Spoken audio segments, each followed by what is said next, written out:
So, how long have you been a fan of Star Wars then? Well, my whole life. Well, yeah, I think I was born in 92, and the Phantom Menace came out in 99. Before the Phantom Menace came out, George Lucas, re-released all of the original trilogy. And that was there was like a big promotional campaign because they were re-released in the cinema as well. So I got to see the original films in the cinema as well. And for me, it was, my dad was, he wasn't obsessed with them when he was younger, but he went to see them when he was a kid, when they came out in like 77 and stuff like that. And he remembers it. And then, he got to take me to see it. And it was kind of like, we kind of bonded a bit over that. And it was just something I loved, but it was also something he got kind of into. So it was nice. And then, yeah, obviously the prequels came out in 99 and then 2001 and 2005. And, I was the perfect age where, people that were old school Star Wars fans thought they were rubbish. And I understand that. But like as a 9-year-old, that was like the best thing I'd ever seen in my life. Yeah, Star Wars were great for me. I'm an 80s baby. So I was born in 82. And yet, like you say, I think the first ones were, what was it, 77, 79? And what was the third one? It was there 3 years, 77, 1980, and 83. That's it. Yeah. So I did catch them all, but they were like through the 80s. They were the thing you'd catch on TV all the time. When there was a national holiday like Christmas and stuff, you'd always get Star Wars on, wouldn't you? They'd always be on the TV. And that and Indiana Jones, weren't it? They were always the ones like. Yeah, I mean, I'm a big Indy fan as well. I think just, anything George Lucas touches, in my opinion, was gold especially for that period of time. I forgot he did those as well, didn't he? Yeah, he had something to do with those. Yeah, they came out on LucasArts. They were directed by Steven Spielberg, but it was George Lucas's kind of idea. And obviously Harrison Ford was in it as well, so it was kind of. My earliest memories of Star Wars were the figures. I had quite a lot of the action figures, and what's the stilt walker ones, the 2-feeted walkers? What are they called? The at STs. Yeah. That's it. I remember going to Skegness, and every time we go on holiday, my dad at the end of the holiday would buy me a toy. So we went in the toy shop. And I always remember, I've still got a photo of me on the beach with one of those, like the original ones, and that was like 1986 or something like that. Wow, yeah. That'd be worth something now. Oh mate, it's a killer. Like I had everything like that. Like when I was young, I had the Star Wars, all the He-Man toys, all the figures for the He-Man, the castles and stuff like that.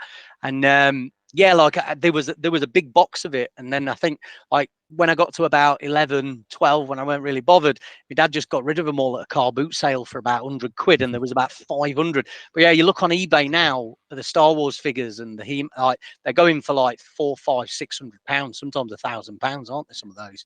Yeah, I mean I think the original Star Wars ones, because before, basically in 1977 when they released like the first one, they didn't even basically the backlog, there was such a massive demand for the original figures that like that came out in like I think September time, and then in Christmas, and like they couldn't make enough toys, so they sent away, like you had to get a little card.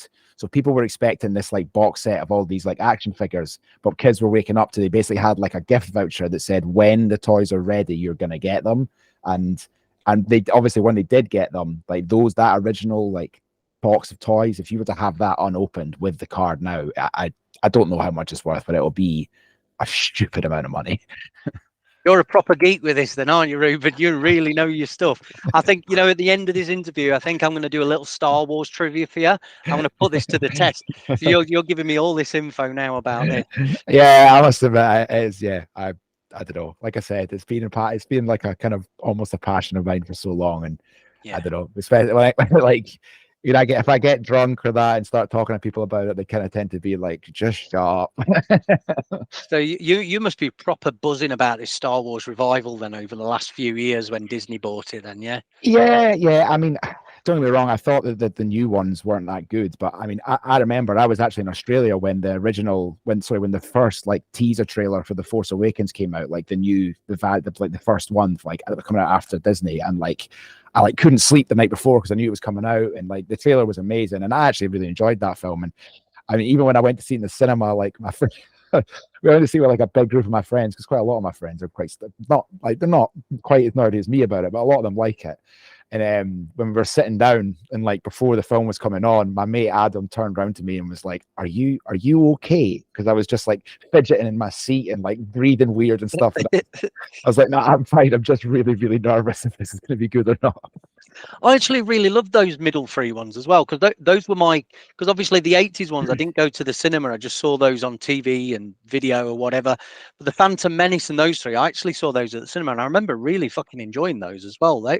They get a bad rap, but I thought those were pretty good, actually. They were better than the new three anyway, by far. Yeah, definitely. Yeah. I mean, they got a bad rap at the time. And I think it's because if you were like a kid in the 70s when it came out, like for most people, they were quite different. And I think you got to remember that Star Wars is for kids. It really is predominantly made for children. And it's like when you become an adult and then you try to watch this film that's for kids, it's like it doesn't quite hold up in the same way. Like you don't have the nostalgia playing like a massive factor in your love for it.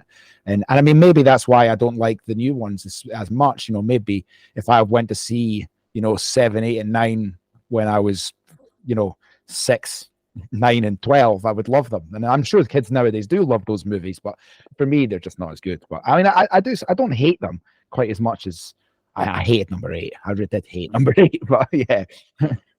Yeah, was 8 the very last one?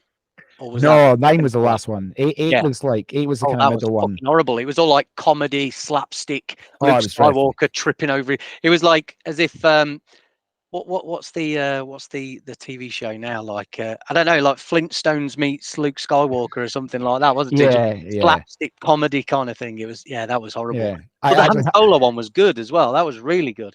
Yeah, I'm disappointed that one flopped because I think like when they announced that Solo movie, I was like against it. I was like, Han Solo is such a good character. He doesn't need a backstory. The fact that he doesn't have a backstory is what makes him actually so good as a character. But I actually ended up really enjoying it. But I do have a great story about number 8, the one that I hated, because basically I think what made me hate it even more was me and my fiance were traveling around Southeast Asia when that came out. And we were basically on like a tiny little island in the middle of nowhere in Vietnam. And we kind of had to be there because Gemma was waiting for a delivery. So the nearest like cinema was like a huge journey away.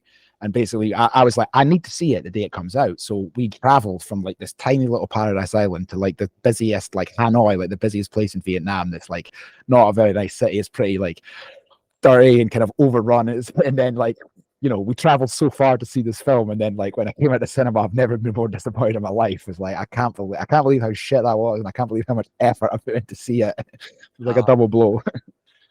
But there's been a few good and bad out of the new ones. Like I love that Mandalorian series. Like every episode of that has been fantastic. The Boba Fett one, that was pretty shit. It was so shit they decided to throw a Mandalorian couple of episodes in it because they couldn't just go anywhere with it. And there's the other new one as well that everybody keeps going on at me about, Andor, but I've watched like 3 episodes and it's hard work. I can't bring myself to watch the 4th episode. I don't know what's going on. I just feel a bit bored. Are you going to say exactly what everybody else says to me and got to leave it, got to carry on a bit? Yeah, it's different mood. It's more adult, and it's definitely, it's all dialogue. It's all kind of story driven. And I love that. That's my favorite TV show. Although I'm a Star Wars geek and like a sci-fi fan, I do like just stuff that's just, for me now, if my favorite movies are just like 100% dialogue, I don't need action. I just want that. And Andor is a little bit more like that. If you haven't watched the Kenobi series, I would definitely recommend that though. Yeah, that was good. That was because obviously we got to see a lot of Darth Vader in that, and that obviously gets you tweaking your nipples a bit, doesn't it? If you're in the Star Wars thing, like when we had Luke Skywalker. So yeah, I love it. Like I say, I do like it. Obviously, I've not got the geekiness as what you have with it, but I definitely do love the show. So sorry to anybody else watching who's not a big Star Wars fan. We'll make sure we put markers in the interview so you can skip